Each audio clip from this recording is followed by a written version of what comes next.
Bem, boa noite. Obrigada a todos que aqui estão. É sempre um prazer tê-los.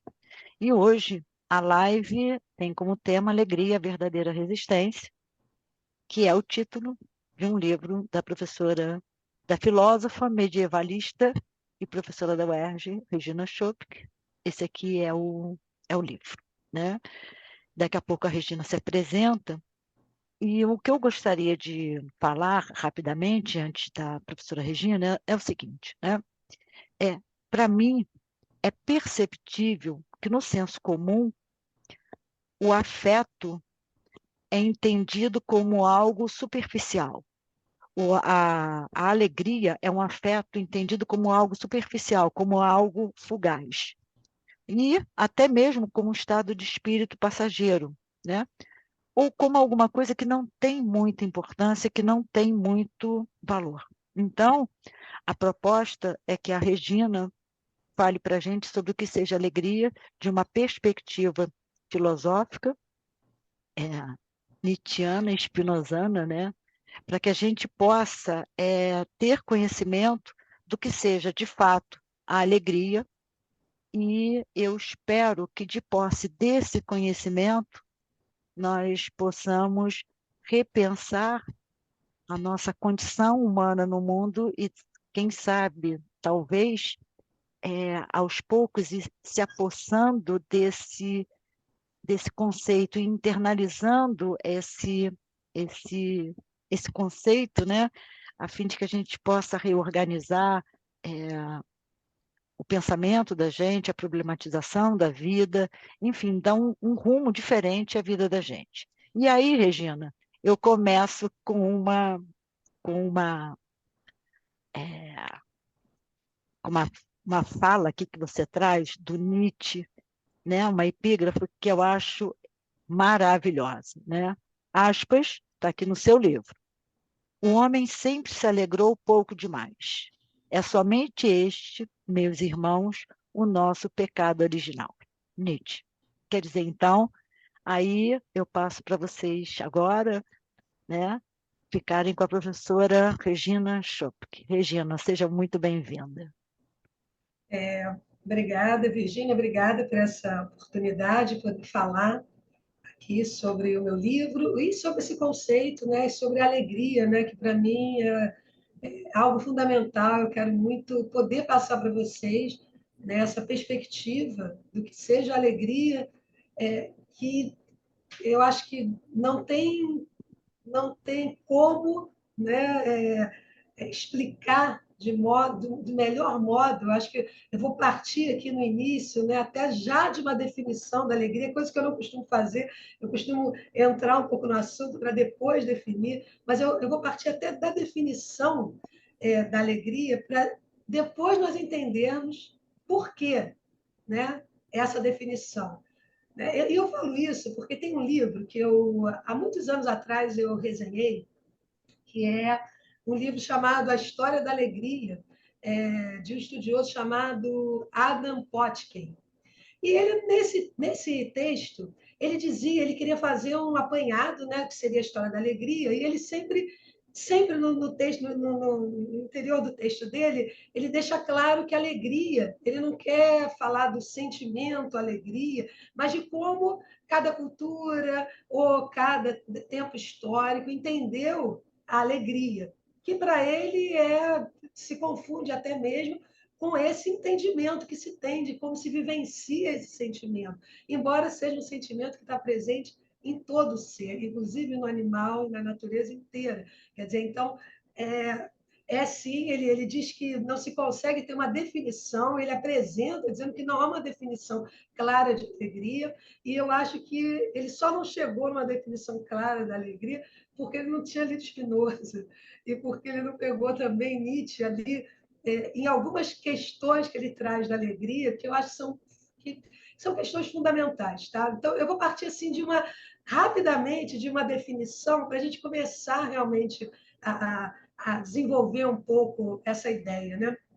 Eu vou dizer para vocês que, ao contrário do Adam, eu acredito que haja uma definição, sim. Ele diz que o tempo todo se define a alegria como um prazer muito vívido, ou um desejo que acaba se realizando e que também acaba trazendo um prazer muito extasiante. Então, que sempre a alegria, ela sempre aparece como sinônimo de outra coisa, né? Sinônimo de outro sentimento. Mas eu diria que nós poderíamos definir a alegria, e eu não cheguei a essa definição sozinha, cheguei a partir de um agenciamento com alguns filósofos, principalmente Spinoza e Nietzsche, né? E acho que também vai passar depois por Deleuze e Guattari, mas principalmente Spinoza e Nietzsche, né? E que a gente pode definir a alegria como potência de vida. O sentimento da alegria é um sentimento de plenitude. É simplesmente um sentimento de plenitude que nos toma por inteiro. Corpo e mente, corpo e espírito, como quiserem chamar. É um sentimento de estar pleno, de estar vivo, de estar profundamente vivo. E é por isso que Nietzsche chega a definir o conceito de alegria, a própria alegria, como potência. Ele não se confunde com diversão, com prazer, com desejo. Então, eu vou dizer, vou explicar um pouco isso para vocês, mas ele é algo que diz respeito a essa sensação de plenitude máxima. Quando nós estamos tomados pela alegria, é que nós sentimos um prazer imenso de estar vivos. Quer dizer, se confunde com o próprio prazer de existir, com a força de existir. Então, estar alegre, sentir esse prazer de estar vivo, é um sentimento, como diz Nietzsche, um sentimento afirmativo. É um grande sim à existência. A alegria é um grande sim à existência, é mais do que um sentimento. Não é um sentimento como outro qualquer, é um sentimento motriz, é um sentimento que faz a gente se mover. A alegria, fazendo uma distinção rapidamente entre a alegria e a tristeza, a alegria é um sentimento que expande, é um sentimento que nos leva a viver, a querer viver. Um filósofo chamado Jean-Marie Guyot, ele diz que é o que nos faz levantar, esticar os braços e criar o futuro, ou criar o mundo. Ou seja, é o que nos move. Quando nós estamos tristes, ao contrário, e aí quem estuda já também a psicanálise também sabe disso, quer dizer, quando nós estamos tristes, e a tristeza contínua leva a uma angústia, né? É sempre um sentimento ao contrário, é um sentimento que... Alegria é a verdadeira resistência. Filósofo e medialista. Gente, por gentileza, vocês podem fechar o áudio? Quem tiver com o áudio aberto, pode fechar, por favor?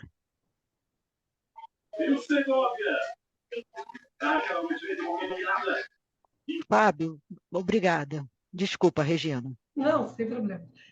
O sentimento da alegria, portanto, é o sentimento exatamente que nos expande, que nos potencializa. Por isso que ele se confunde com a própria força de existir. Ele é aquilo que nos faz querer viver, enquanto a tristeza ela é algo que sempre, de algum modo, ao contrário, né? Ao contrário de nos expandir, é aquilo que nos retrai. Então, quanto mais tristeza, mais retração, mais para dentro, mais o olhar até chegar na angústia, e que o olhar começa a se estreitar e não se vê saída para nada. Então, a alegria é um sentimento que está tão vinculado à nossa existência e à produção de uma existência que seja vivida com intensidade, com verdade, na sua inteireza, que ela não pode ser dissociada da própria vida. Quer dizer, aí nós vamos entrar um pouquinho, né? Isso daqui, então, eu tentei definir, então acho que espero que fique claro, pelo menos a princípio, né? Eu acho que vai ficar mais claro ao longo do que eu pretendo mostrar para vocês, mas pensar a alegria como esse sentimento de plenitude, de potência de vida. Bem, eu apresento logo no início do texto, eu apresento a figura de dois heróis mitológicos gregos, né? Na verdade, um seria um herói, o outro seria um pouco um anti-herói, se fosse comparados, né? Que a princípio parece que eles são antagônicos, né? Que seria o Aquiles, né? Que todo mundo já ouviu falar, o guerreiro, né? O grande guerreiro Aqueu, né? Que está associado aí à vitória dos gregos, né? Sobre Troia, né? E que digamos, trocou a vida longa pela bela morte no campo de batalha, né?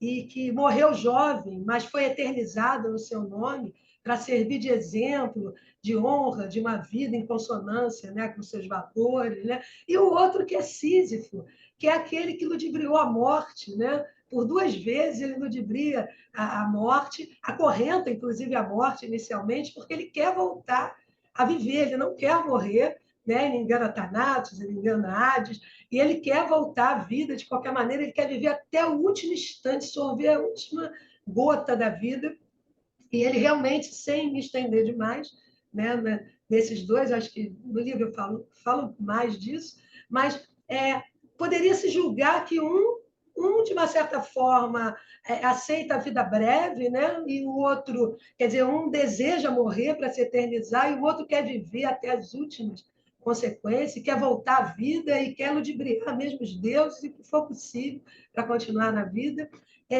E eles parecem ser antagônicos, mas, de uma certa medida, não são. De uma certa medida, ambos querem a eternidade, quer dizer, ambos desejam, né, cada um, né, vivendo, né, esse grego antigo, esse herói trágico, que Nietzsche vai falar que é alegre, e é alegre porque exatamente a alegria entendida como potência de vida, não como divertimento, não como outra coisa, e vamos entender também por que não é isso, que isso seria pouco para entender a alegria, limitado, a alegria seria limitada se fosse entendido assim, né? Mas como esse herói, ele também dá esse seu sim à vida, porque vivendo muito ou pouco, ele vai viver inteiro essa existência, vivendo na carne aquilo que ele acredita, os seus valores.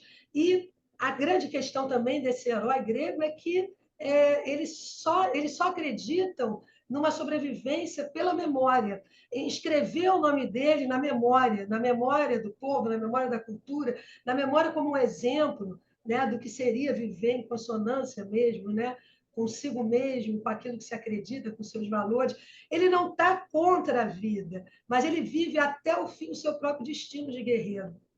Enquanto que o Sísifo, ele tem de fato uma paixão profunda, tão profunda pela vida, que para ele morrer não é ser esquecido, para Aquiles é ser esquecido, mas para Sísifo não, para Sísifo morrer é deixar de existir, é deixar de sentir esse ar, essa alegria, esses prazeres do mundo, esses prazeres que é estar vivo. Então, para Sísifo, mesmo ele tendo recebido, né, do Hades, né, um castigo tão medonho, que é subir, né, levar, né, subir a montanha com um rochedo, né, nas costas, depois chegar lá em cima, esse rochedo de novo, né, cair, ele voltar e descer e subir outra vez, e que foi entendido isso até por Camus, que tem um livro chamado Mito de Sísifo, né?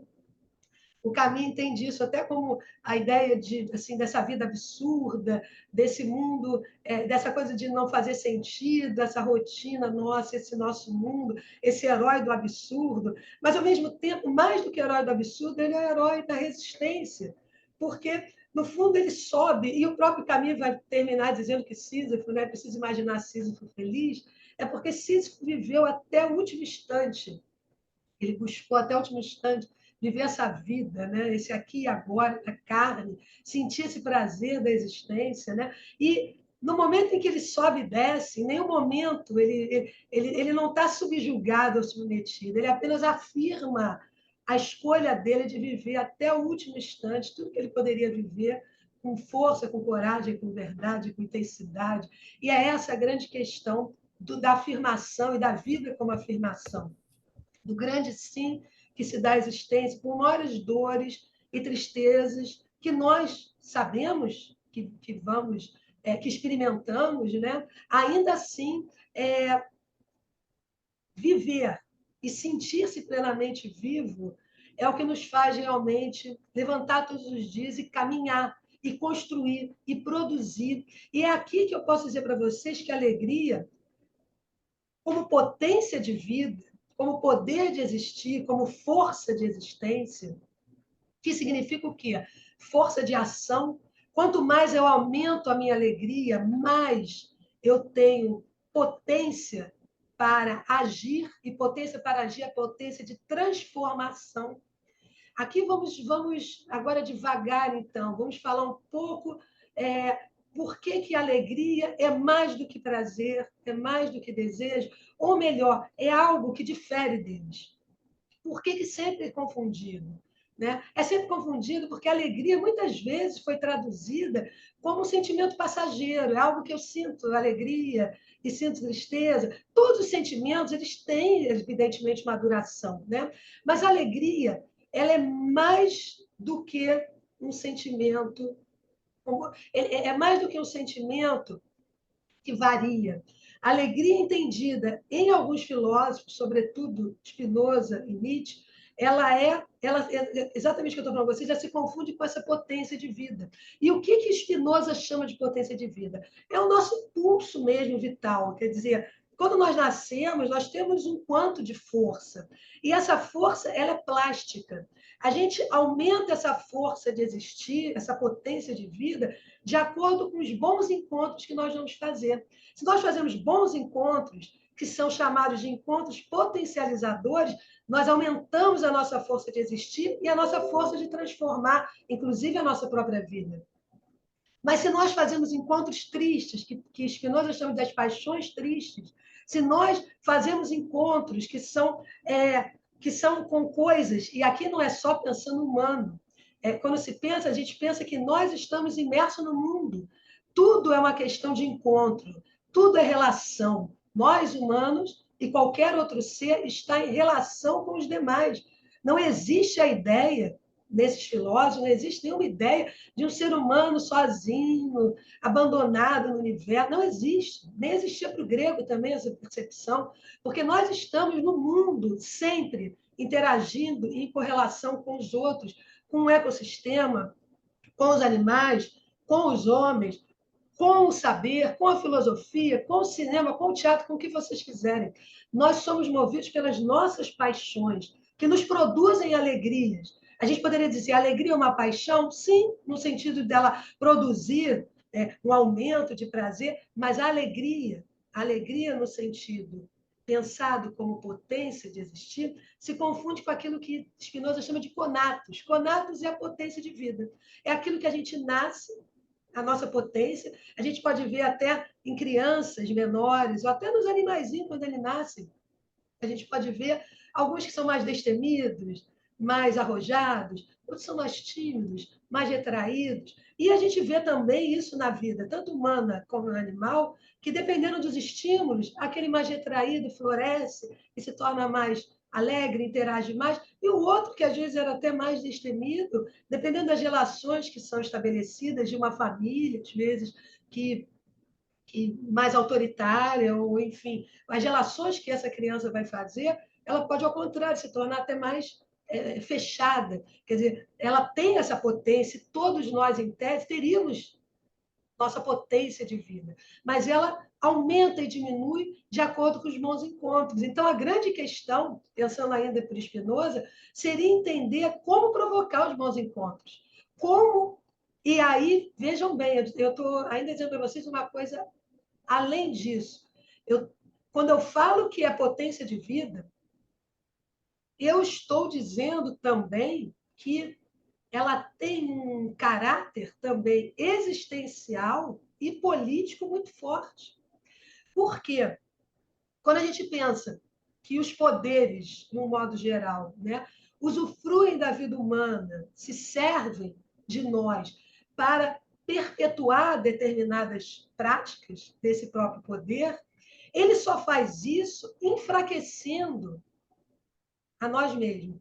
Para dominar, para exercer o poder, esse tipo de poder que nós conhecemos, né, que é uma obediência cega, que se impõe de cima para baixo, né, ela se coloca na condição de diminuir a nossa força para poder nos dominar.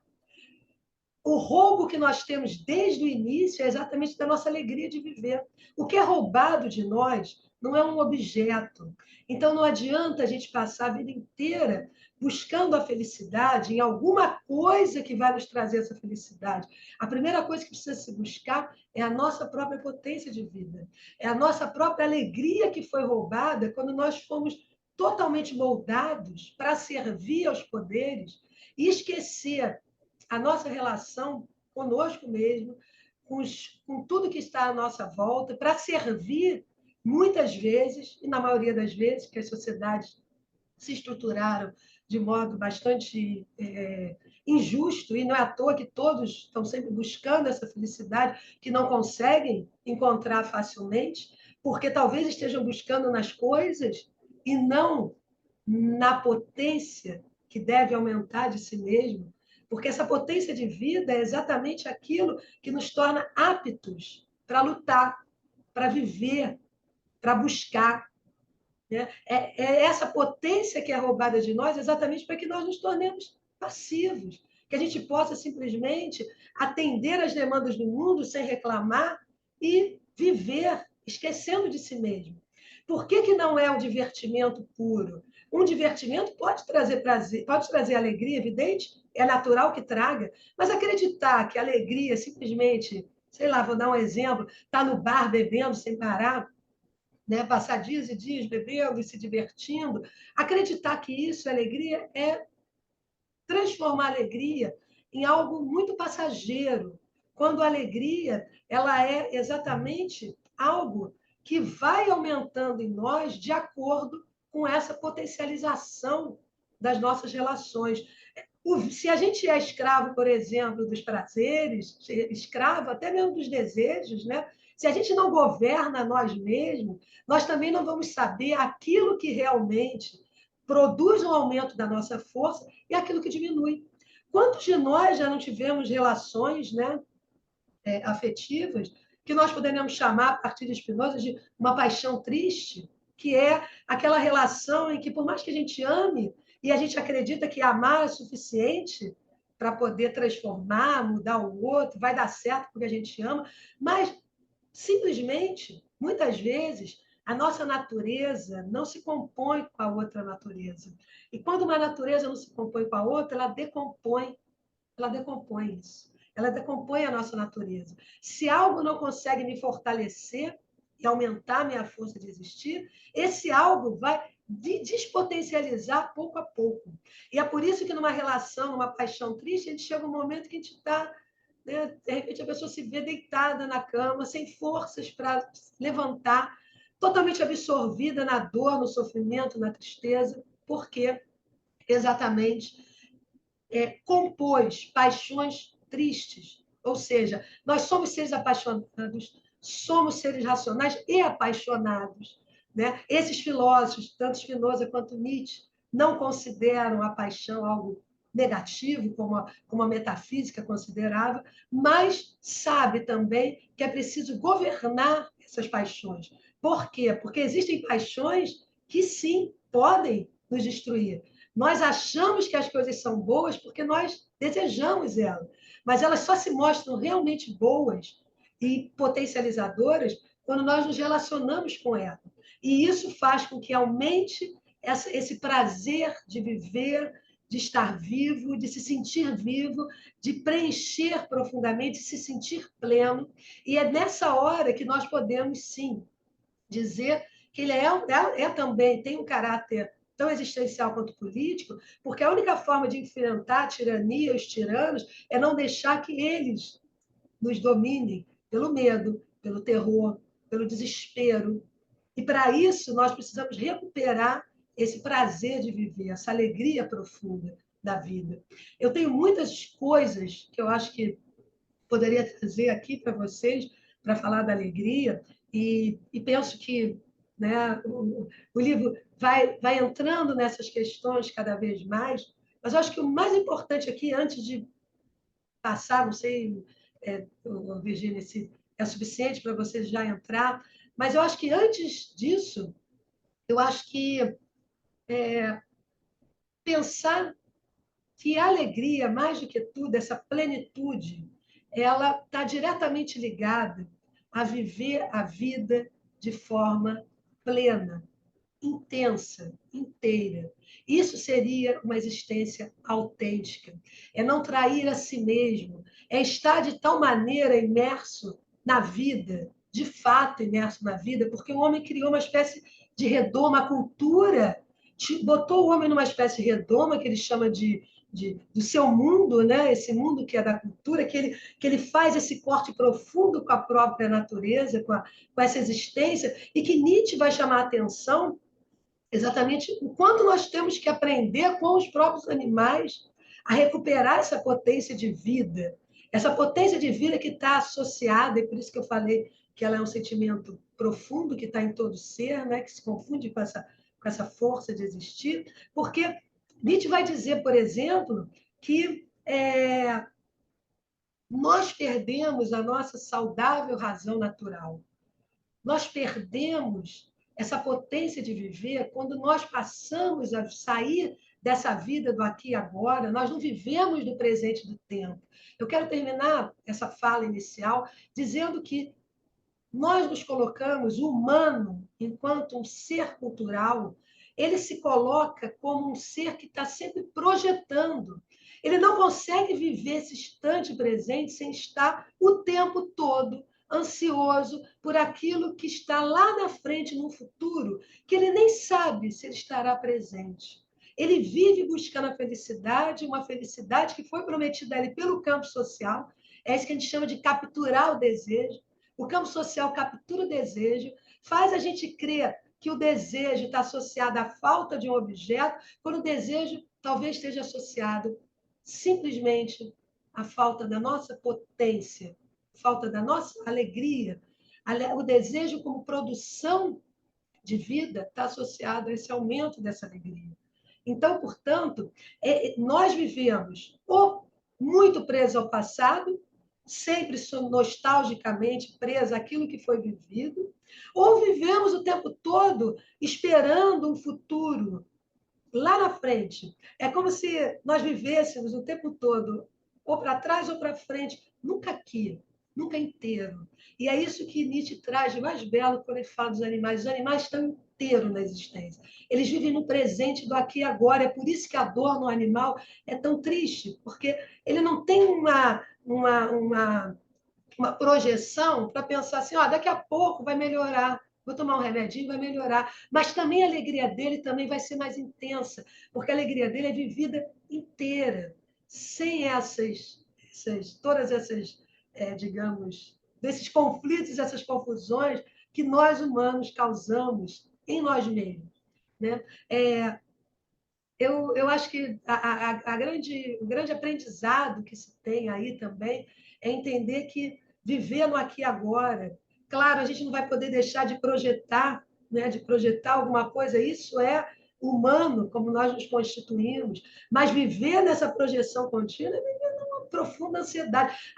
Todas as doenças ou todo desequilíbrio que vai aparecer a partir dessa dificuldade que o homem de uma certa maneira, passou a experimentar quando se sedentarizou, como fincou aqui os pés na terra e quis só se proteger e passou a não perceber o aspecto movente da vida e como as coisas estão sempre em transformação, o medo que esse homem tem da transformação, o medo que ele tem da dor. Eu queria terminar dizendo isso. O medo que ele tem da dor, que é o medo da transformação, porque ele gostaria de paralisar tudo, esse homem que eu poderia chamar de sedentário, eu posso explicar isso posteriormente, né? Em contraposição ao nômade, ao espírito nômade, ao pensamento nômade, que vai tentar, que está imerso nessa vida pensada como um movimento que evidentemente vai trazer prazeres e alegrias, e também tristezas e dores, mas se a gente tenta paralisar um lado, a gente paralisa o outro também. Quem foge continuamente da dor e não quer experimentar o amor ou a alegria, porque pode sofrer, também não vive a vida pela metade. Então, tanto a dor quanto a tristeza, tanto a dor quanto a alegria, eles são sentimentos que pertencem à existência. E a gente precisa experimentá-lo às vezes, sentindo em profundidade, para poder transmutá-los, né? Principalmente a dor, e transformá-la exatamente nessa potência de vida para continuar a vida, para continuar afirmando essa vida, a beleza dessa existência. Né? Eu acho que é isso, Virgínia, para começar. Entendi, muitíssimo obrigada. Algumas coisas, né, Regina? A gente fazendo essa troca, né? Eu não estou te vendo, Virgínia. Você não está me vendo? Mas eu estou na tela. Não, tá certo, tá certo, tá certo. Tá certo, tá na tela. Tá. Algumas coisas, né? A primeira, vou começar do final, né? Quando você fala dessa inteireza, né? Dessa vida plena, dessa inteireza. Hoje mesmo eu estava ministrando aula de teorias e técnicas psicoterápicas, que é a psicanálise. A Sofia está aqui, a Sofia, minha aluna, né? Falei muito de você hoje, depois eu vou te alugar. Tá bem, tá ótimo. E Freud tem uma passagem que eu acho muito, muito pertinente com o que você está dizendo, né? Ele diz: um homem, por mais potente que ele seja, um homem, gênero, homem, por mais potente que ele seja, ele não consegue, né, produzir numa mulher uma cabeça, um braço ou uma perna. Ou ele, junto com ela, produz um ser no todo, ou ele não produz. E Freud diz que a vida, ela só pode ser vivida na sua inteireza. E ele diz que o que o sintoma tira é essa inteireza do sujeito, né? O sintoma vai fragmentando esse sujeito. E quanto mais fragmenta, mais frágil ele fica, e quanto mais frágil ele fica, mais fragmentado ele fica. Então, Regina, é isso. A outra coisa que eu também queria associar a isso, que você falou que, para Spinoza, como promover os bons encontros. Quer dizer, eu estou te colocando assim, uma leitura psicanalítica, né? Freud vai dizer que uma pessoa, quando ela está no sintoma, ela não só não procura os bons encontros, como ela procura os maus encontros, porque ela tende a buscar o sofrimento e não a inteireza. Bem, e aí, senhora Regina Schopke, eu queria perguntar o seguinte a você. Você falou que o Spinoza ele fala das paixões alegres e das paixões tristes, não é isso? Mas ele também fala, né, das alegrias falsas ou ilusórias. O que seriam essas alegrias falsas ou ilusórias? Sim. Eu queria retomar um pouco o que você falou, né, Tá. em Freud, né, para depois responder isso, né? Uhum. O que Freud chama de estar no sintoma, para nós na filosofia, né, para essa perspectiva filosófica, né, eu diria até mesmo quando Nietzsche faz essa relação que o homem é um animal adoecido, é um homem que perdeu a sua saudável razão natural, né? Ele diz que esse homem, já nesse processo mesmo de aculturação, ele perdeu exatamente essa potência maior, que seria essa potência que está ligado aos nossos instintos, a essa nossa relação com a vida mais direta, mais imediata, mais espontânea, né? E que para nós, quer dizer, para o filósofo, quer dizer, para a filosofia, esse homem está adoecido, né? O que você está chamando de estar dentro de um sintoma, ou esse sintoma vai buscar esses encontros, né? Até os encontros tristes ou despotencializadores, e é exatamente isso, porque é necessário para Spinoza duas coisas conjuntas, né? O conhecimento da natureza, o conhecimento de nós mesmos, o conhecimento que é ao mesmo tempo de nós e da natureza, nós somos parte da natureza, do que ele chama de um Deus signatura, ou seja, nós somos modos de uma natureza, modos de ser, de um Deus que ele chama de substância, que vai exatamente contrário a uma perspectiva religiosa de transcendência, né? Mas, enfim, um panteísmo filosófico de Spinoza, ele produz uma ideia de que nós precisamos conhecer para nos potencializar juntamente com a prática das paixões que aumentam a alegria. A gente só chega, digamos, que seria a cura psicanalítica, digamos assim, a gente só consegue sermos nós mesmos, cada um de nós, né? Alguém que governa a si mesmo, a sua existência, a sua vida, as suas paixões, quando você tem junto o conhecimento e o aumento da tua potência de vida, que é o aumento da sua potência de ação e de transformação. E isso só se dá com o aumento da alegria, que ao mesmo tempo seria a mesma coisa que ir superando ou vencendo esses sintomas, ou se curando de algum modo, para chegar a uma plenitude e à inteireza. Essa fragmentação é real, é pensada na filosofia, muito certo, essa fragmentação desse indivíduo, né, se dá exatamente porque nós vivemos de uma forma partida.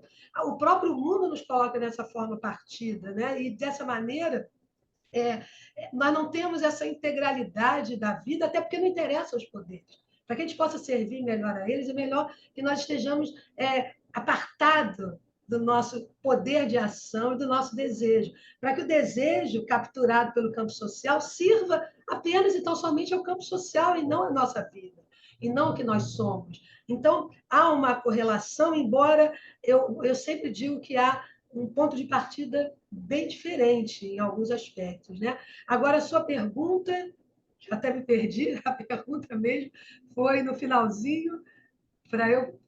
Qual era a pergunta mesmo? Foi sobre Spinoza, mas eu queria só fazer uma observação A questão antes. ilusória. Tá. As paixões ilusórias, tá. Essa questão, Regina, é muito importante, né? Do sujeito estar apartado dele mesmo. E quanto mais apartado ele estiver dele mesmo, melhor.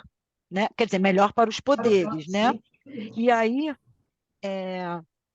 na entrevista, né, Freud tem uma parte que diz o seguinte: a maldade é a vingança do homem contra a sociedade, pelas restrições que ela impõe.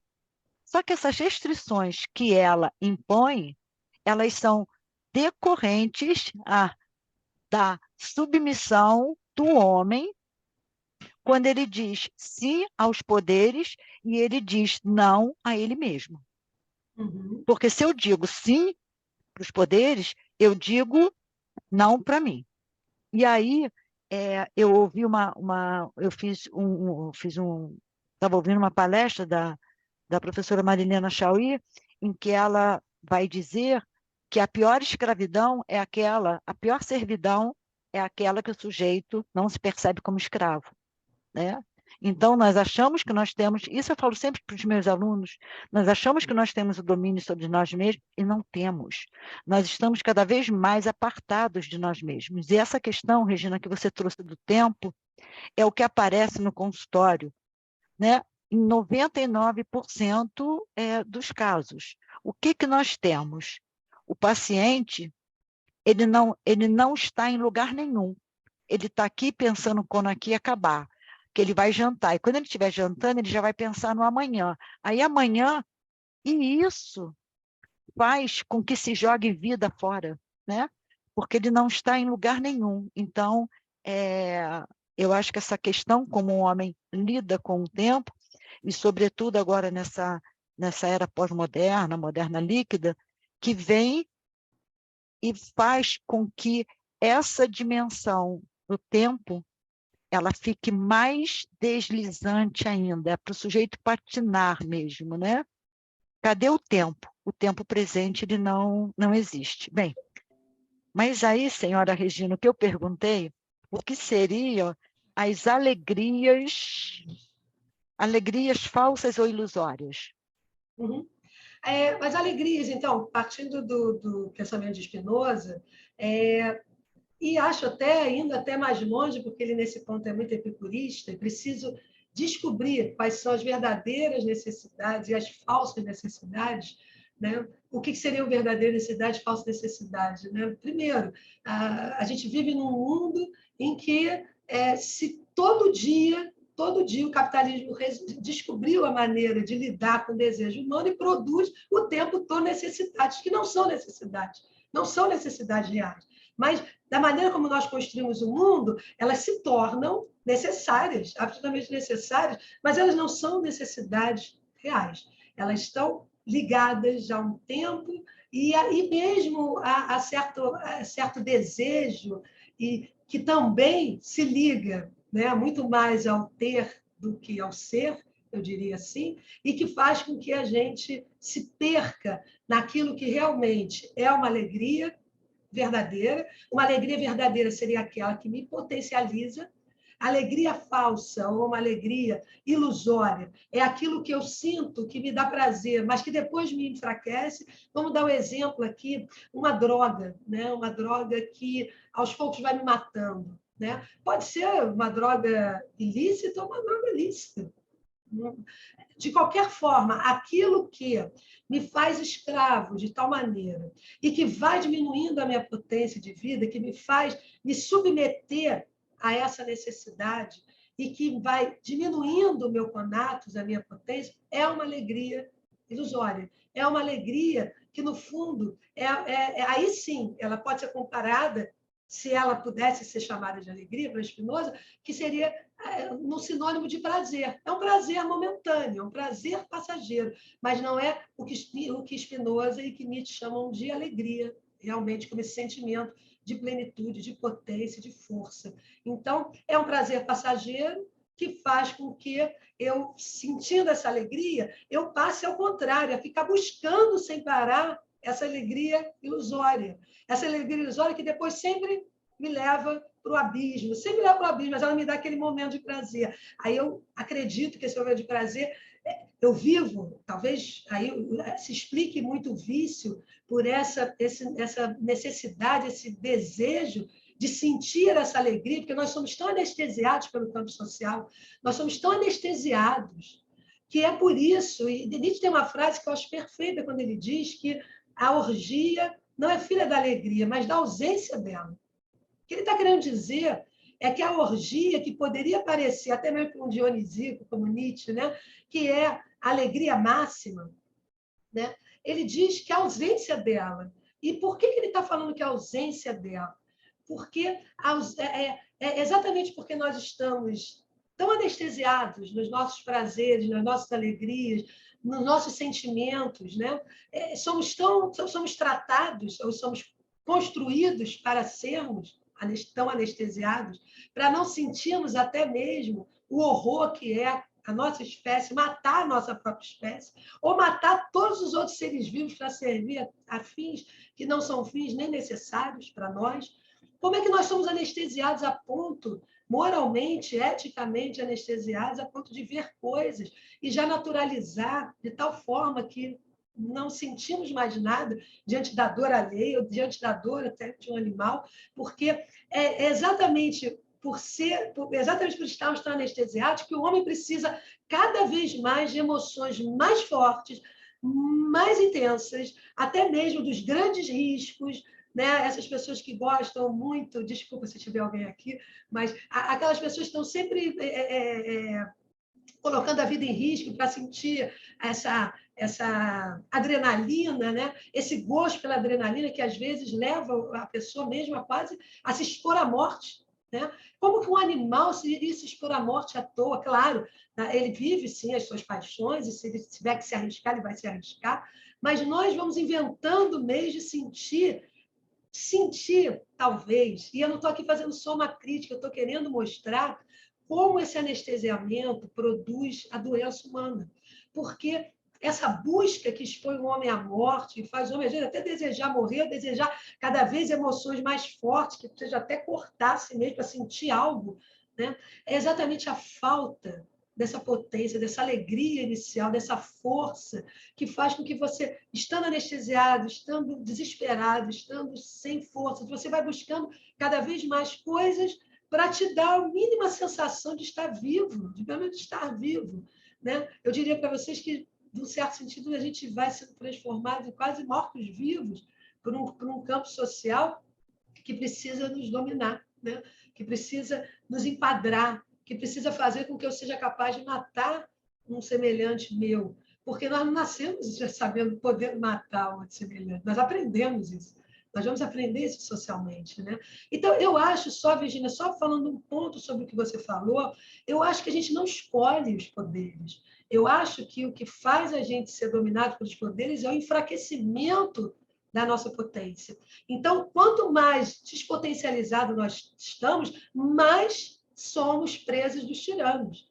Quanto mais forte nós nos tornamos, mais nós dizemos não aos poderes estabelecidos, ou esses poderes que são tirânicos, né? A gente sabe que a sociedade terá poderes e a gente terá que estabelecer esse nível de poder, mas esses poderes tirânicos, para a gente dizer não para eles, não basta querer dizer, precisa, ao mesmo tempo, e aí eu diria que Spinoza, nisso, para mim, eu concordo plenamente com Spinoza, a gente precisa, ao mesmo tempo, conhecer a natureza das coisas, conhecer como nós nos processamos, conhecer aquilo que me potencializa e aquilo que me despotencializa, para que eu fique mais forte e para que eu possa dizer não, para que eu possa escapar, de fato, recuperando a minha potência, a minha alegria, escapar dos poderes estabelecidos. A servidão voluntária, eu diria, a obediência voluntária, essa servidão voluntária, ela existe exatamente pelo enfraquecimento dessa potência de vida, dessa alegria do homem,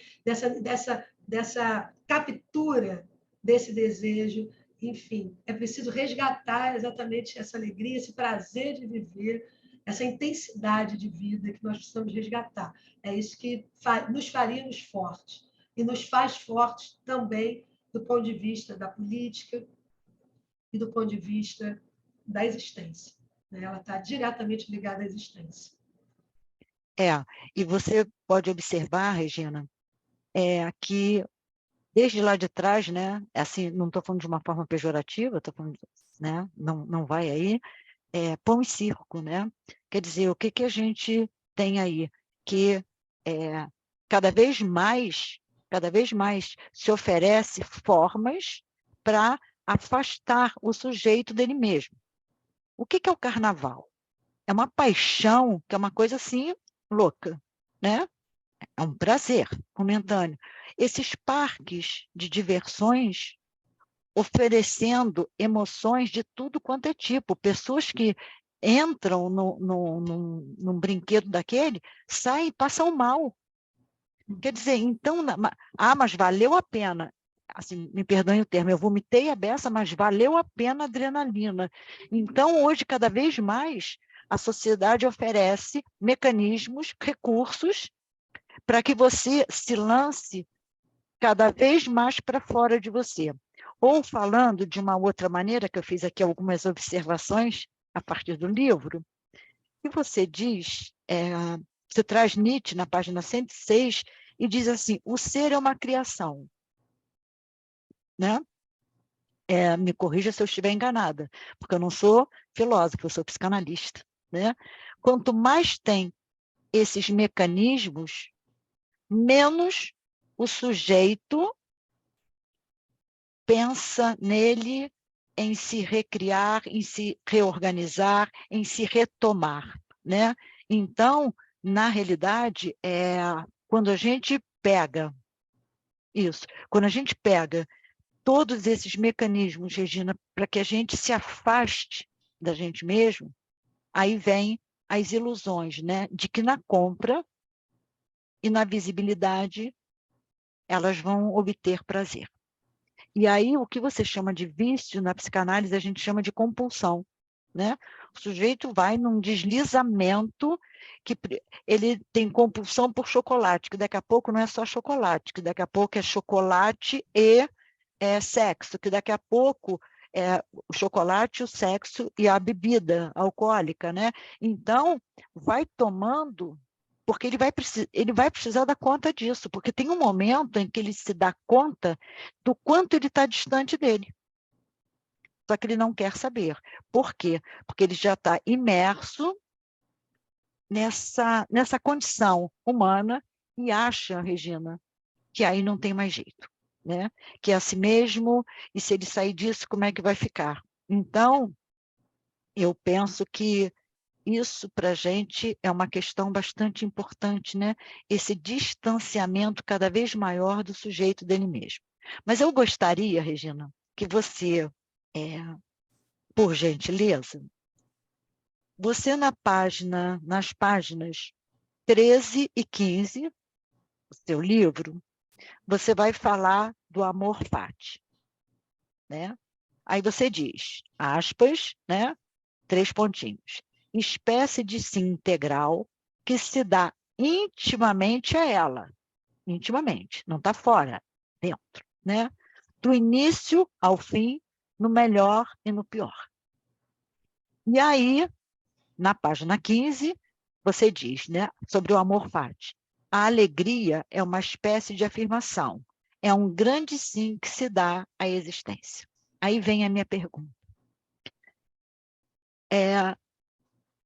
Eu acho que não são sinônimos, mas eu acho que tem uma relação direta entre alegria, amor fati e potência de vida.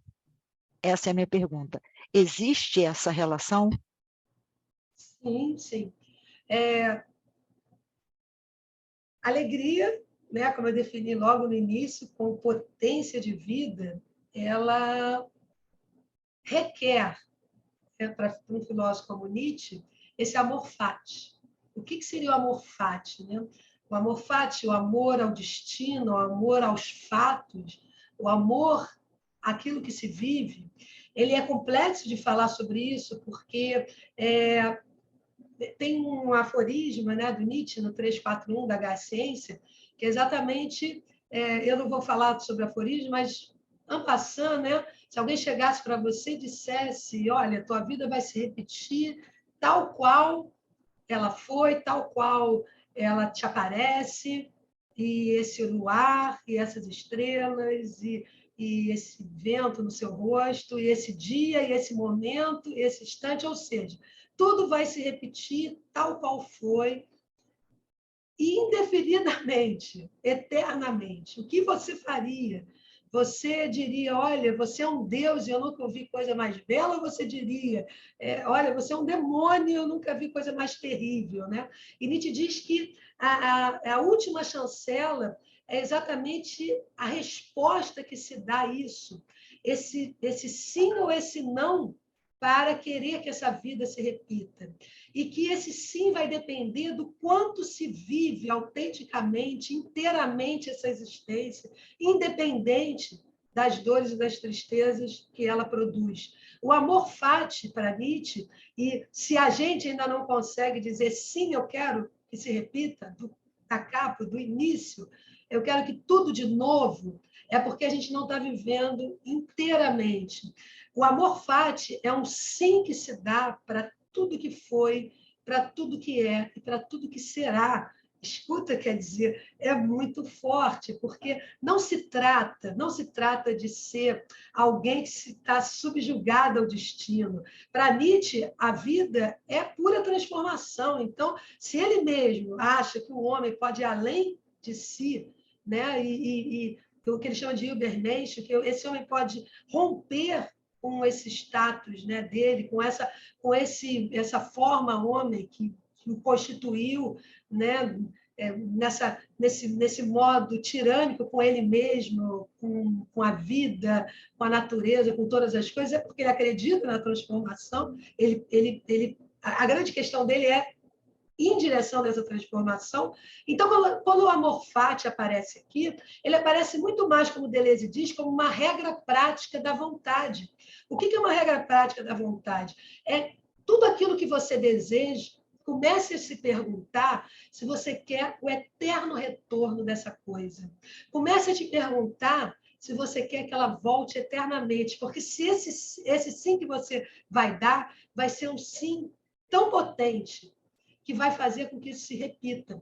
Se repita, evidente, todos os dias, quando eu digo sim à vida, todos os dias, quando eu digo sim a tudo que eu escolhi, independente se esse caminho vai me levar, muitas vezes, eu vou ter que experimentar também tristezas, mas dizer sim à vida significa que eu estou vivendo nesse aqui e agora plenamente, e que as dores e que o sofrimento fazem parte dessa existência. Não é nenhuma paixão pelo sofrimento, nenhuma paixão pela dor, nenhum desejo da dor e nenhum desejo do sofrimento. É apenas dizer sim a tudo, a uma existência plena, a minha existência toda. Aquilo que às vezes eu preciso sofrer para aprender, ou aquilo mesmo que faz parte de um processo, às vezes, ou de envelhecimento, ou de adoecimento, enfim, que precisamos, portanto, estar o tempo todo atentos nas relações que fazemos, inclusive com a própria comida, com aquilo que nós ingerimos, com aquilo que nos constitui, porque a comida também, a alimentação, aquilo que nós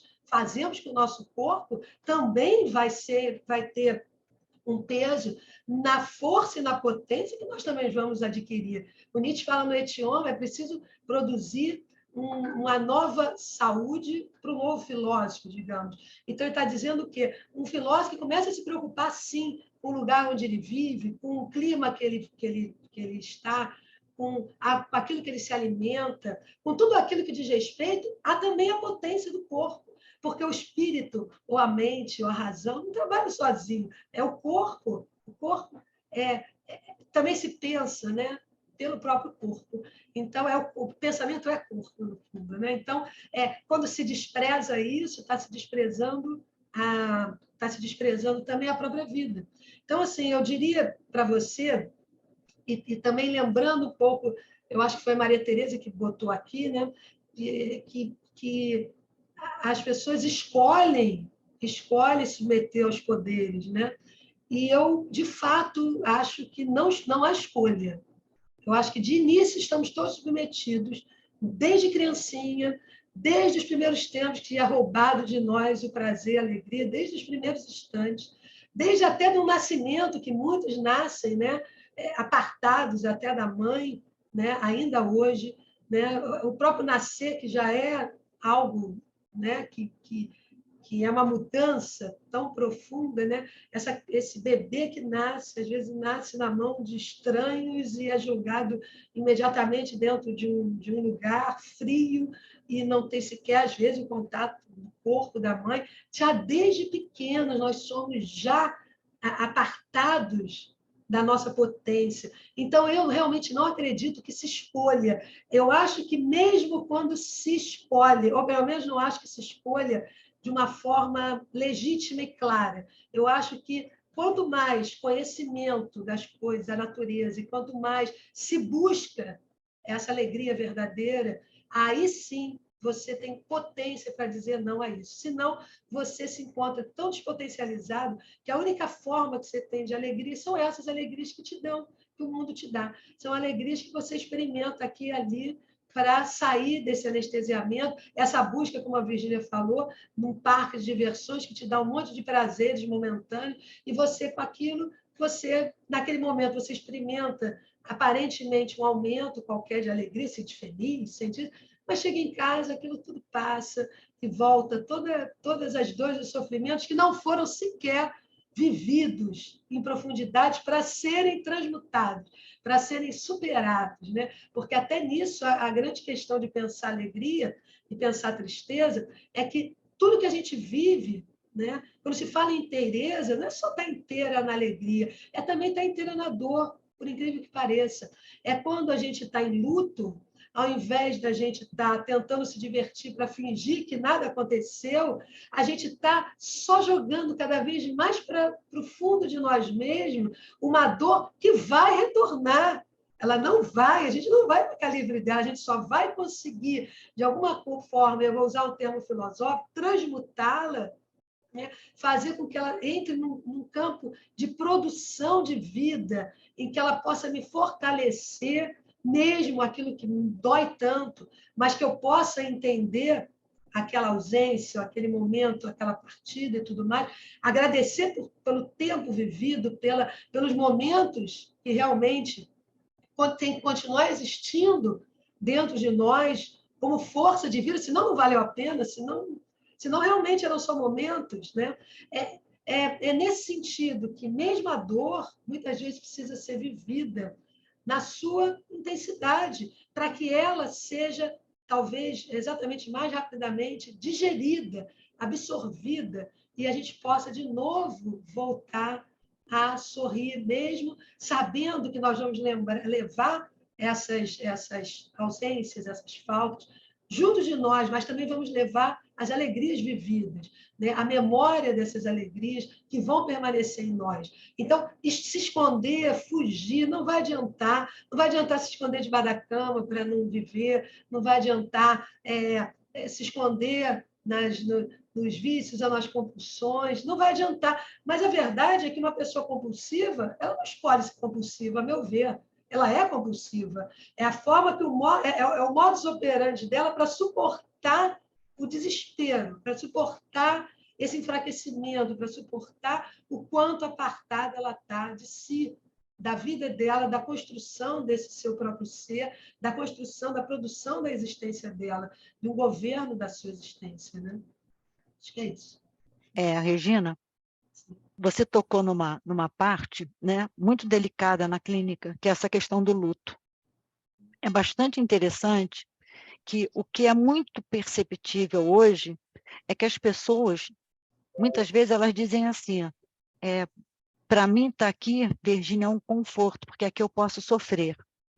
Porque uma pessoa, quando ela está em luto, os que estão ao redor não suportam o luto, muitas vezes, daquela pessoa. Então, não fica assim, não fica triste, não. Vamos sair, vamos fazer, vamos acontecer. E a pessoa, às vezes, precisando, não é mergulhar na dor, é viver essa dor, que é necessário, né? A gente diz essa entrada no luto, a passagem por ele e a saída dele. Isso exige um período de dor, que pode ser 3 meses, 6 meses, 1 mês, aí vai depender de cada um, vai depender da intensidade do afeto, enfim. Mas essa é uma queixa que eu tenho muito no consultório. Aqui eu posso, a pessoa diz, aqui eu posso sofrer, aqui eu posso manifestar a minha dor, porque é sempre muito difícil. Quer dizer, como é que é difícil uma pessoa viver a dor? Sabe por quê, Regina? Porque a dor do outro me lança a minha dor. Então, eu não suporto a dor do outro, não é porque o outro está sofrendo, não. É porque a dor do outro me coloca diante da minha dor. Então, todo esse mecanismo que nós estamos vivendo é um mecanismo para que o sujeito tenha simplesmente afetos fugazes, afetos superficiais e passageiros, né? Ele sente, não importa qual seja ele, se é um prazer ou se é uma dor. Olha, né? Não dá mais para você ficar assim, não. Vida que segue, você precisa levantar a cabeça e seguir. Então, isso é uma coisa extremamente delicada.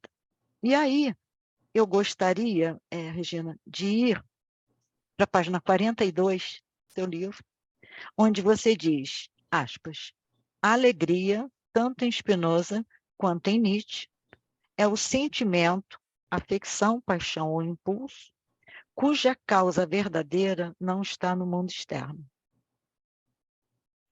Não está fora de nós. E nós somos 24 horas induzidos a buscar, né, a causa fora.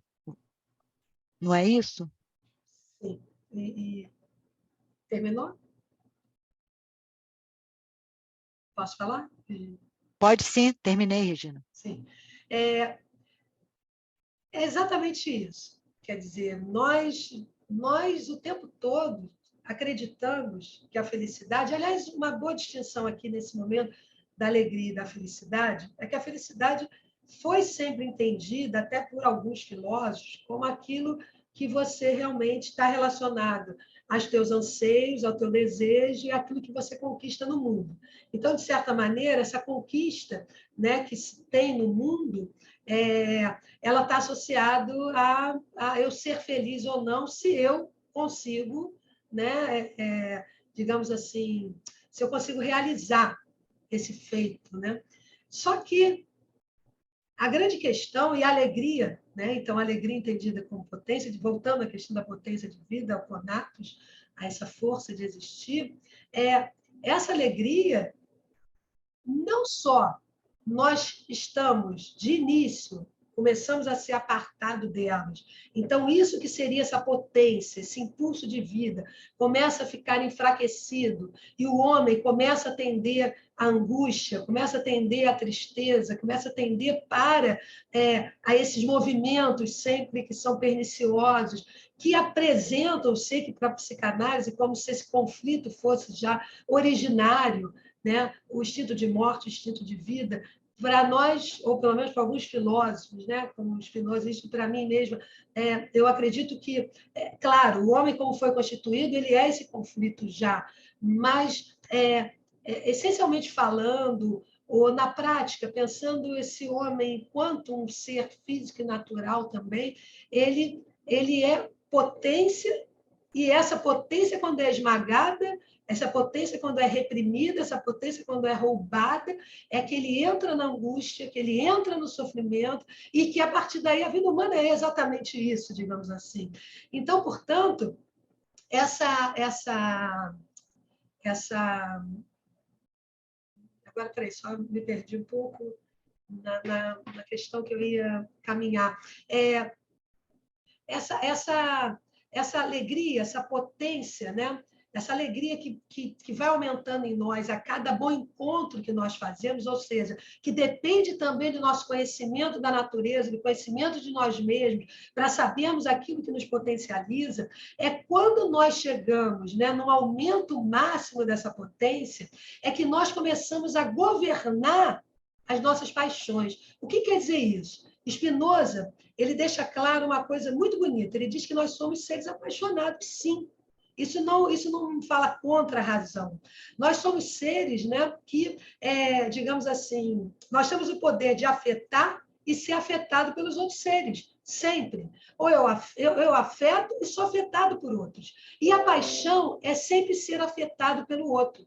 Então, o outro nos produz uma paixão profunda e isso nos faz agir. A paixão está associada com a ação.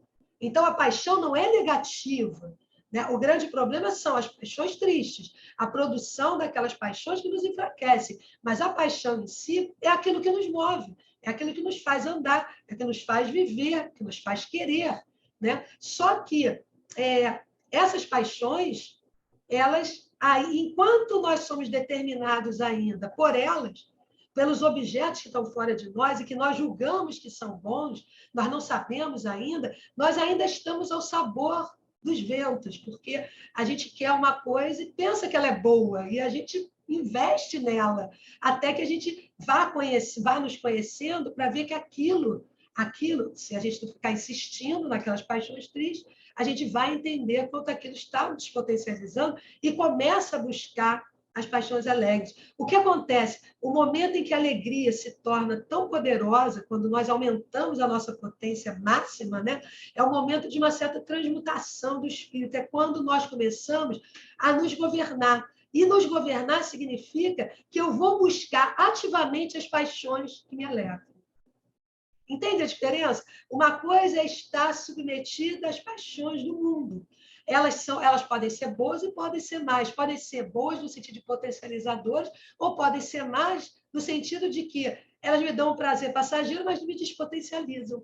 Mas elas, no momento em que eu me conheço e a minha alegria chegou num tal ponto, a tal ponto de permitir essa sensação mais profunda de plenitude, de tomar posse de mim mesmo, é quando eu passo a me governar e governar as minhas paixões. E aí eu sei o que me faz feliz, e aí eu sei o que me faz alegre, e eu busco, porque eu quero uma decisão minha. E é isso que significa também, não é só falar, é um estado íntimo, não está fora porque é um estado íntimo. Não, é mais do que isso. Uhum. É quando eu realmente tomo posse de mim mesma, sou senhora de mim mesma, sou senhora da minha vida, da minha existência, e posso realmente escolher.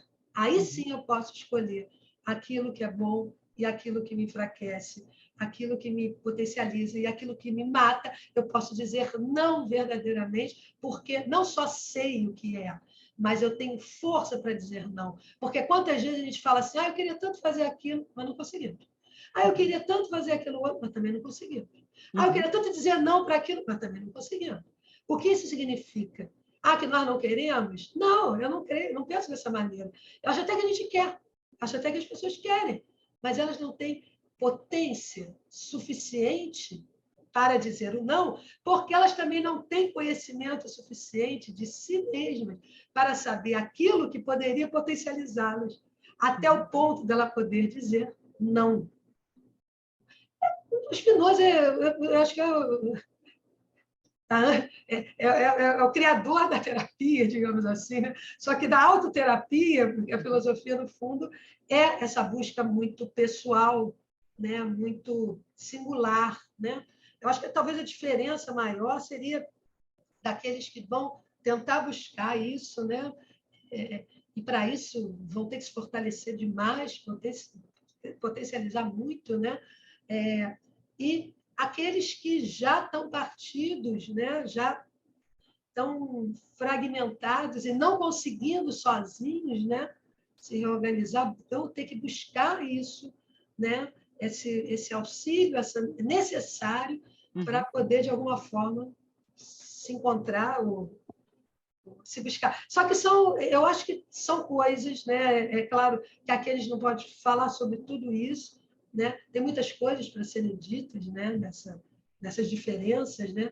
Mas eu acho que nos dois casos, a busca é de encontrar plenitude. Claro que vai distinguir um pouco, às vezes, do que um chama de plenitude, de onde parte esse homem, qual é a essência maior, né, ali que está, e como que isso vai ser buscado. Né?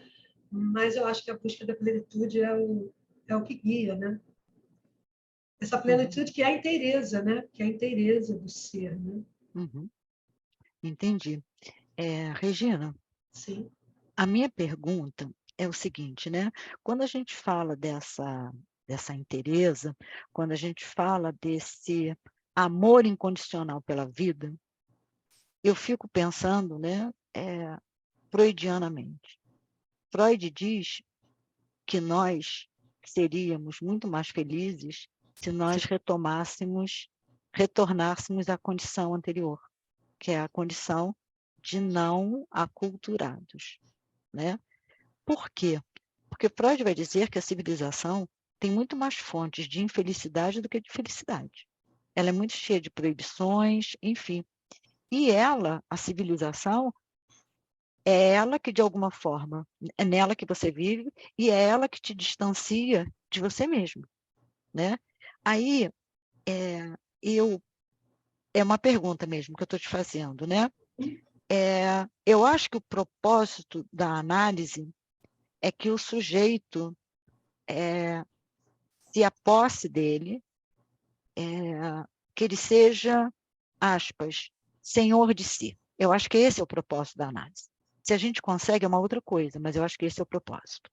Mas a minha pergunta, a minha questão é a seguinte: diante de tantas restrições, diante de tanta tirania nossa e dos outros, diante de tudo isso, é possível, na vida em civilização, a gente dar esse sim incondicional à vida?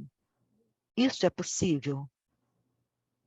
É interessante porque essa ideia de que a cultura teria tornado, né, o homem, no fundo, mais potencializado, ou que é mais fonte de dor e sofrimento, talvez vindo já de Rousseau, né? A ideia a teoria de um bom selvagem, a ideia de que a sociedade exatamente acaba corrompendo os nossos sentidos, os nossos instintos, os nossos valores mais naturais, mas Nietzsche, antes do próprio Freud, disse tudo isso, né? Falou sobre isso de uma forma que é a que me interessou sempre muito, né? E aí eu aproveito aqui para falar um pouco dessa questão do próprio animal, que eu já falei no início, né? E retornando a ele, só pegando um gancho dessa questão da sociedade, né? Porque como sair de um processo de aculturação e voltar para trás, né? Acho que é inviável, impossível, né? Ele não é possível num sentido amplo, né? Porque nós somos de certa maneira realmente animais simbólicos, né? E esses animais simbólicos que acabam substituindo a vida, a inteireza da vida por ideias, né? A gente substitui, né? O Nietzsche diz que a gente substitui duplamente o real, né? Primeiro a gente substitui o real por uma imagem que a gente forma, a representação. Depois dessa representação, a gente substitui essa imagem por um som, né? Que é o significante. E a gente, a partir daí, a gente passa a lidar só com esses conceitos. A gente não olha nem mais a realidade. A gente vê, por exemplo, alguém dizendo assim: nossa, que isso? Você gosta de gato? Gato é um bicho, é um bicho traiçoeiro, hein? Só gosta da casa, hein? A gente fala assim: onde que essa pessoa aprendeu isso? Ou seja, ela aprendeu, ela está repetindo, é um atavismo social. Eu estou falando um exemplo só, estou falando milhões. Mas aqui vamos falar até com relação aos animais. Ela aprendeu esse atavismo porque ela nunca conheceu um gato. Se ela conhecesse um gato, conhecesse, buscasse realmente a interação com ele, ela veria que os gatos não são nada traiçoeiros e não são, e muito menos são seres que gostam só da caça, né? Eles são seres que produzem relações estreitíssimas conosco, assim como os cães, que produzem relações estreitíssimas conosco. E, aliás, eu vejo também até... a gente, infelizmente, a gente tem dois animais que nós convivemos muito, infelizmente, que eu digo, que eu acho que a gente tem que conviver com, interagir, talvez, numa certa medida, com tantos outros animais, mas não da forma de domesticação, né? Mas de uma forma livre, né? Mas o cão e o gato é aquele que nós temos próximos a nós, que convivem conosco, são nossos companheiros. Mas mais do que ser nossos companheiros, eles mostram para nós o que é viver nessa inteireza, o que é viver no presente, o que é viver no aqui e agora, o que é mostrar essas alegrias quando você pega um gato ronronando ou um cachorro pulando sem parar, porque a diferença dos dois é que um tem uma alma absolutamente extrovertida e que põe tudo para fora, e que tem que ficar quicando quando está alegre, e o outro fica lá naquela intensidade, ronronando de prazer, né? E vivendo aquele instante de uma forma tão, tão profunda que nós, humanos, não sabemos viver, não conseguimos, não fomos apartados de uma natureza que é a nossa natureza. Quer dizer, como nós rompemos com a nossa própria natureza, nós somos parte da natureza, como somos parte desse mundo, como nós rompemos com tudo isso para viver numa condição, para vivermos protegidos, para vivermos em segurança, para vivermos em tudo mais, mas abrindo mão da nossa própria potência, da nossa própria existência, né? E é claro, se perguntar, mas espera aí, você vai querer abrir mão de tudo, vai viver lá na floresta? Não, nem saberia mais, nem teria meios para poder fazer isso, o que não significa que a forma como o homem deu esse salto transformou o homem, deu ao homem mais felicidade ou mais potência de vida. Então, respondendo à sua questão, né, sobre como é possível, na vida humana, né, poder dizer esse sim profundo à existência, eu diria que sim, é possível. Mas é algo que passa por esforço, por um querer tão poderoso, que seria a própria amor fati, que seria, de uma certa maneira, a alegria que persiste, mesmo com todas as dores. O Clément Rosset, ele tem um livro que me inspirou o título, que era Alegria, Força Maior, que ele escreveu para Nietzsche, em homenagem aos 100 anos de morte de Nietzsche. Ele escreveu esse livro. É um livro belíssimo, mas ele é um livro diferente do que eu trabalho, da minha perspectiva, mas, claro, também tem uma influência em tudo que eu pensei. E ele diz assim, ele diz uma coisa muito bonita, ele diz assim, o homem feliz, aqui usando o gênero, né? O homem alegre é alegre mesmo quando está triste. E o homem triste e soturno é soturno mesmo quando tem razão para ser alegre. Então, ele está dizendo que, de uma certa maneira, essa alegria, ela está realmente associada, de algum modo, a um tipo de potência de existir que, uma vez presente, faz com que, mesmo diante de todas as dores, a tua força e o teu prazer de viver não sejam minados. Por quê? É fácil? Não, isso não quer dizer que a pessoa não vai ficar triste. Isso não quer dizer que vão ter momentos de dor e sofrimento. É que nós acabamos de falar. Essa dor e sofrimento vão ser vividas, mas elas vão ser digeridas, talvez com mais facilidade, exatamente por aquele que diz esse sim tão profundo à vida, porque tem essa paixão dentro de si, uma paixão violenta, que mesmo com todas as dores, que mesmo com todas as perdas, com mesmo tudo, sente pela vida um amor tão incrível, tão profundo, que é quase o que Platão, né, no Fédon, vai chamar de um delírio divino, alegria, como se fosse, agora se eu não me lembro se é Fédon ou Fédon, mas um dos dois, e que ele chama de delírio divino. Ele diz que a alegria é uma loucura, uma mania. Mania em grego é loucura, né? Só que quando ele fala em delírio divino, ele está remetendo aos poetas gregos, que eram tomados, entusiasmados. Ser entusiasmado é ser tomado por um Deus. Isso não tem uma conotação religiosa no sentido que nós conhecemos, porque esses deuses gregos eram deuses imanentes que viviam com o homem, são as forças divinas, né, dessa natureza que que nós somos tomados por essas forças e nós somos entusiasmados por esses deuses, e isso seria alegria, uma espécie de delírio, né? Só que isso, né? Isso aqui só para dizer que essa alegria, esse prazer de viver, ele para muitos, para os pessimistas, por exemplo, é considerado uma loucura.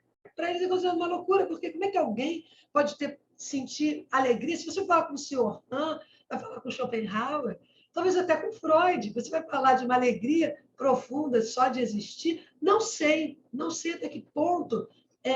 Talvez, como você está falando aí, ele tenha colocado, eu conheço menos que você, conheço mais uma determinada fase em que, e talvez em algumas entrevistas que eu tento pegar concepções, né?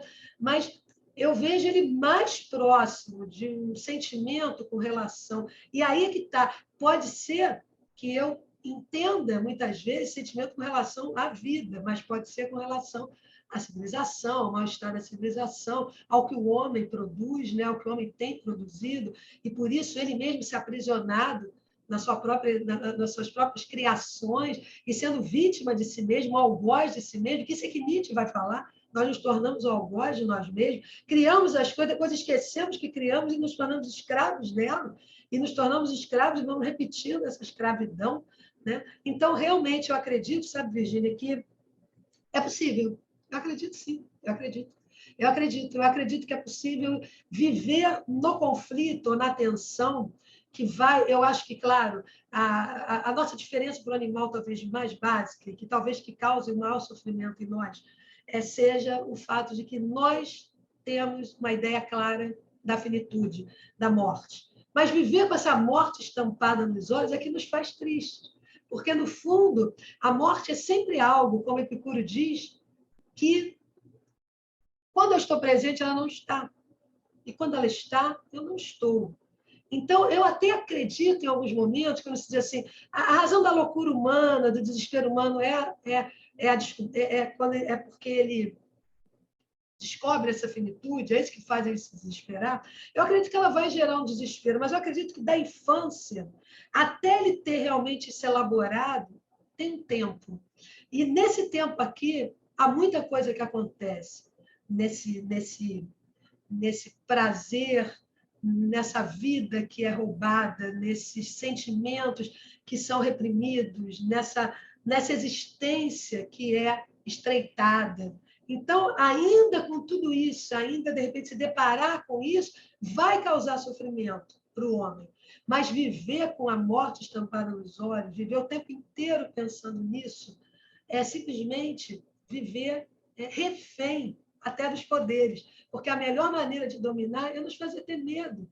E temer o tempo inteiro a morte, não é buscá-la, tá? Para se por adrenalina, mas temer o tempo todo a morte, né, é exatamente se tornar refém, né, de um sentimento que vai nos potencializar.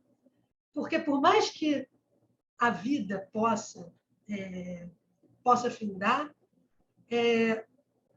o tempo da existência é exatamente o tempo desses afetos, é o tempo da nossa potencialização, do nosso aprendizado, do máximo que se pode extrair para fazer realmente valer a pena existir. Né? E, para isso, eu acho que só esse sim, só a alegria, a potencialização da nossa própria existência é que nos permite poder dizer esse sim. E vai ser difícil, tá, Virginia? Não estou dizendo aqui para vocês que é simples, que seria o mesmo que dizer que o homem se curar é uma coisa fácil, basta ele querer. Se fosse tão simples ele querer e se curar, não precisaria de mais nada, nem de filosofia, nem de psicanálise e outra coisa mais. Né? Então, não é. Mas depende uma busca profunda, busca pessoal, e acredito até mesmo na psicanálise. Ninguém vai buscar qualquer cura se não estiver ele próprio, né? Ele próprio querendo essa cura verdadeiramente. Né? E querendo e sabendo que depende muito dele, esse é meu ponto de vista, não sei se você concorda, mas depende muito dele também poder se curar. Né? Depende do quanto ele vai despender das suas energias, de aceitar sofrer para poder voltar a sorrir com plenitude. Mas isso, Regina, Freud diz, num texto chamado Sobre o Início do Tratamento, que a gente precisa, nessas entrevistas preliminares, né, se o paciente for ficar, você colocar para ele todas as dificuldades que ele vai passar ao longo do tratamento. E uma delas é o sofrimento, né? Porque não tem jeito, né? Dele passar pelo processo, dele fazer esse percurso no processo sem sofrimento. E às vezes o paciente olha, né? Aí depois ele fala assim, quando você falou, eu não acreditei, mas olha, às vezes, Regina, do paciente perder a voz, às vezes do paciente dizer eu travei, né? Então, exatamente, vai doer, desse não acreditar inicialmente. Então, eu acho isso muito, muito, muito interessante. E eu acho que é um processo que, por questões éticas, né, óbvias, eu não posso aqui falar sobre, assim, rapidamente sobre alguns pacientes, porque eu diria que ao longo do meu percurso, eu já vi alguns sims, poucos, mas eu vi, né? Sim, eu vi. E é uma coisa, assim, muito bonita. Foi eu acho que foi semana retrasada, se não estiver enganada. Eu saí do consultório, eu andava na rua, Regina, falando assim, yes, yes. E as pessoas me olhando. O paciente fez um percurso, ele fez um movimento, que ele olhou para mim e falou assim, se eu não estiver enganado, nós chegamos. E chegamos, sabe? Não que aí acabou, não. Mas aí já está próximo. Mas eu fico arrepiada, foi muito bonito, sabe? Eu acho a clínica, assim, alguma coisa de fascinante, né? E a clínica não é ajudar o sujeito a se adaptar às condições, não. Não. Nós funcionamos, Regina, como um espelho, né? Que assim como você terminou seu banho, você fica diante do espelho, e por ele te devolver uma imagem, né? Você precisa ter um certo distanciamento, mas está diante dele. Por ele te devolver a imagem, é você que vai dizer, eu estou bem, eu não estou bem. Nós funcionamos, nós analistas, metaforicamente falando, como um espelho de imagens internas, né? E aí, quando o paciente pode entrar em contato com ele, isso é um processo, assim, que eu acho encantador, eu acho um processo belíssimo. E você percebe que ele está se apropriando dele. E cada vez que ele passa por sofrimento, quando ele sai desse sofrimento, ele sai mais forte. Não resta a menor dúvida. Ele sai mais forte. E isso, Regina, é muito Eu acho assim, um processo muito bonito. E aí que eu queria chegar, né? Freud diz na entrevista, textualmente, eu prefiro a companhia dos animais, a companhia humana, porque são muito mais simples. Fechem aspas, isso é o Freud que falou. Nós percebemos que um sujeito, conforme ele vai cumprindo o seu processo de análise, ele vai tornando a sua vida mais simples. Ele vai se apropriando dele e tornando, não banalizando as situações, não, não é isso. Mas sabe quando o cachorro vem para você, todo saltitante, abanando o rabo, porque ele te viu, ponto. Eu não estou dizendo que o paciente faça isso, obviamente, mas você percebe que ele está mais presente nos momentos dele, que ele pode estar mais em contato com ele e com a vida, né? A vida passa, como você diz, né? Em alguma parte do livro, eu tenho aqui escrito, que a vida tem sentido por ela mesma, a gente não tem que buscar fora. Eu acho que essa é a simplicidade que o homem, de alguma forma, busca quando ele faz análise. É sair desse caos, desse emaranhado que ele se tornou, e que na simplicidade, né, ele encontra com ele, como você vê os animais fazem. E aí, para finalizar, Regina, eu sou muito gentil, mas eu também sou muito não polida ou grosseira às vezes, ou bastante direta. E eu tinha uma cadela, vira-latona, mestiça linda, chamada Salomé, que eu chamava de Salomé Ferreira. E por que Salomé? Porque Salomé, porque Salomé, porque Salomé. E aí um dia, na cantina da faculdade, da UCP, eu dava aula na Universidade Católica, uma professora falou assim, Virgínia, eu tenho uma coisa para te dizer. Eu falei, Salomé é o seu sintoma, sabia? Aí eu falei, olha, Salomé, que é a minha cadela, ser o meu sintoma, é menos grave do que eu ser o seu. Aí ela ficou parada, assim, me olhando. Primeiro que eu não autorizo ninguém a me analisar, muito menos ela. Né? Aí ela diz, Salomé é o seu sintoma. Eu falei, eu acho menos grave ela ser o meu do que o seu. Aí ela não gostou, né? Mas eu acho, Regina, que a cultura, o que ela traz também para a gente, é fazer com que a gente tenha a ilusão de que na complexidade, que na sofisticação, que fora da nossa simplicidade é que nós vamos encontrar, nós vamos nos potencializar, vamos dizer assim, nós vamos ficar mais fortes, mais alegres, mais felizes, e é justo o oposto, né? Eu diria para você, sabe, Virgínia, que eu poderia até dizer para você que o pensamento é exatamente oposto à erudição. O pensar é algo que penetra nas coisas de forma intuitiva, penetra no movimento das coisas de forma simples, enquanto a erudição quer tornar aquilo sempre mais complexo, mais verniz, e a felicidade ou a alegria, de fato, ela é o sentimento dos mais simples, porque ele é o mais espontâneo. Ele é aquele que está diretamente ligado às alegrias mais essenciais. E, portanto, dizer que prefere a companhia dos animais aos homens é o que faz a gente gostar de qualquer um que diga isso. Eu diria para você que me perdoe todos que talvez julguem isso algo negativo.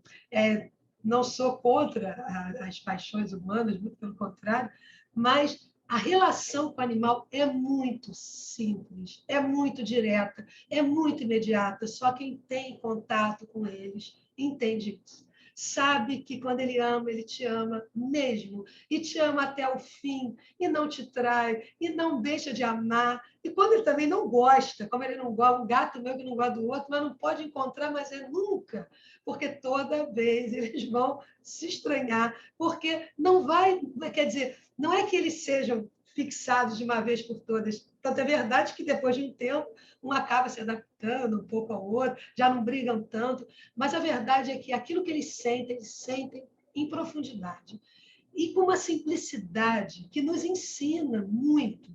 Então, eu acho que quem realmente quer aprender, né, não é só nos livros, não é só com o humano, é com o animal, é com a natureza, é com a vida, é sair dessa esfera só, que, de certa maneira, nos colocou um tipo de humanismo que nos faz o tempo todo pensar que o homem realmente é o ápice da criação e para ele tudo foi criado, tudo foi produzido e ele é o senhor de tudo e ele pode dispor de tudo e pode aniquilar tudo, inclusive a própria espécie, na hierarquia que ele cria, né? Porque ele não cria só uma hierarquia com a natureza, ele não é só ele superior à natureza, ele é superior a outros homens também, porque no momento que ele criou essa hierarquia, alguns são superiores a outros no reino da vida, né? Ele também criou no próprio homem uma hierarquia, que eles estariam mais próximos da natureza, que estariam mais sofisticados e eruditos e maravilhosos e sabem mais. Não é, aqui não se trata de saber mais. A relação com a vida, às vezes, na simplicidade, muitas pessoas conhecem a alegria mais profundamente do que um erudito que acha que, sabe, dando 1000 explicações sobre a existência, ele sabe tudo e continua infeliz e triste e desesperado, porque não é isso.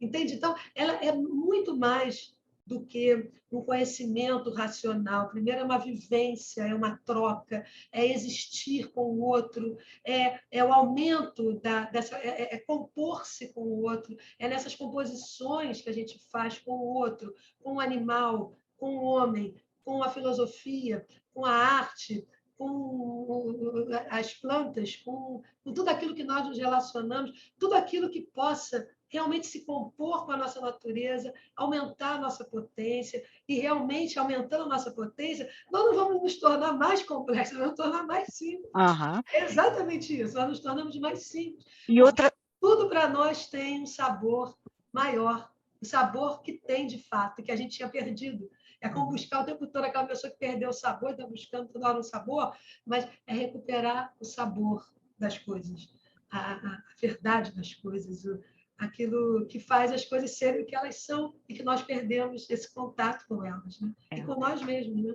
E a outra coisa, Regina, é essa composição, buscar essa composição, mas tudo de forma muito autêntica, que é o que o animal faz, né? Exato. Esses dias eu cheguei, aí vem Luna, né? Aí eu falei, oi, filha. Ela passou direto. Ela passou Faz outra direto. coisa, né? Ponto. Ela passou direto. Aí o que acontece? Eu digo, como é que pode? Passou direto, não viu a mãe aqui, não? E aí? Agora, se eu vejo uma pessoa, eu abro os braços e ela passa direto, como assim? Não é isso? Sim. Aí você fala, como assim? O que que houve?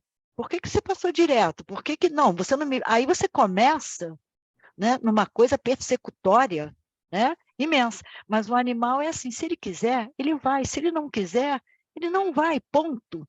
E essa autenticidade, eu acho que a autenticidade anda junto com a simplicidade. E aí eu penso que até para que nós possamos ser autênticos e simples, nós temos que ser senhores da nossa própria vida, porque senão eu não tenho como ser autêntica e eu não tenho como ser simples. E aí, Regina, eu acho que a gente perde tudo que de mais importante a gente tem, né? Que é tempo. Né? A gente perde tempo. Tempo da existência. Né? Exatamente. Exatamente. Exatamente. É isso. Regina Schopke, olha, eu particularmente amei, amei. Aumentou a minha potência. Tomara, a minha também. Foi muito bom o encontro com vocês aqui. Foi muito bom. Lembrou o quanto que eu gosto de filosofia. Às vezes a gente esquece. A filosofia, eu acho que, pô, é uma aula para a vida, sabe? A gente não pode nunca abandonar. Então, Sofia, só para te dizer, eu tenho uma gatinha chamada Sofia. Que honra! É uma paixão que eu tenho por esse nome. Que honra. Sim, é uma honra mesmo. É isso, gente. Eu acho que, para mim, o encontro foi altamente potencializador. Acho que falar nisso, tratar disso, pessoas que estão interessadas em ouvir sobre isso, trocar isso, Uhum, com a Virgínia, que também tem a mesma uma busca, cada uma no seu, na sua esfera, no seu, né? E que se tocam, né? Evidentemente, mas tentar pensar isso e viver isso, né? Tentar a busca dessa inteireza, a busca dessa potência, a busca dessa vida autêntica, dessa força de existir, né? Desse uhum. sim para se dar vida, né? Mesmo com as dores e as tristezas, né? E sofrimento. Então é isso, eu só posso agradecer a todos que estão aqui presentes, a todas vocês, e Eu também agradeço a todos agradeço a vocês. Virgínia, sobretudo, né? Por esse momento. Eu é que agradeço. Faremos outras lives juntas, mas aí vamos vir com a causa animal, né, Regina, falando sobre a causa animal. E aí, obviamente, né, nós temos aí, né, que eu não sei se a Regina estava pensando nisso, mas aí nós temos um outro livro da Regina, que também passa pela causa animal, né, Regina? Que é as origens da opressão, a Né? escravidão Então, humana. humano e animal. E eu acho que esses encontros, eles são extremamente importantes para que a gente problematize as questões de vida, não importa que vida seja. Eu acho que essas questões são importantes porque muitas vezes nos descentralizam, e descentralizar é muito importante. E eu acho que, como a Regina, né, nós não estamos aqui para produzir respostas, nós estamos aqui muito mais para produzir questões, problematizar os temas, do que propriamente fazer qualquer outra coisa que seja, né? Porque a gente só pode tentar nos encontrar se nós entendermos que estamos perdidos. E muita gente não tenta nada porque acha que isso é o suficiente. Então, quando as pessoas partem para essa busca, e eu acho que as pessoas que estão aqui são pessoas que estão interessadas nessa reflexão, nessa problematização, nesse conhecimento, né? Que só vai agregando a tudo que nós temos de mais importante e de mais bonito, que é a vida. Então, eu gostaria de agradecer a cada um de vocês. Regina, muitíssimo obrigado. E não esqueçam, é esse o livro da Regina, Alegria, a Verdadeira Resistência. Cadê o nome? Regina Schopke, que está aqui no cantinho escrito. Eu sugiro que leiam, né? Não estou disposta a emprestar o meu, não estou, eu sou muito clara, né? Então, porque eu acho que emprestar livro é sempre muito complicado, né? Porque aí não volta aí, né? Então, eu não empresto. Regina, muito obrigada a Obrigada. todos vocês, e aí nós montamos um outro evento, uma oportunidade futura, ok? Gente, Gente, beijos, boa noite. boa Tchau, tchau. noite, obrigada. Obrigada. Obrigada.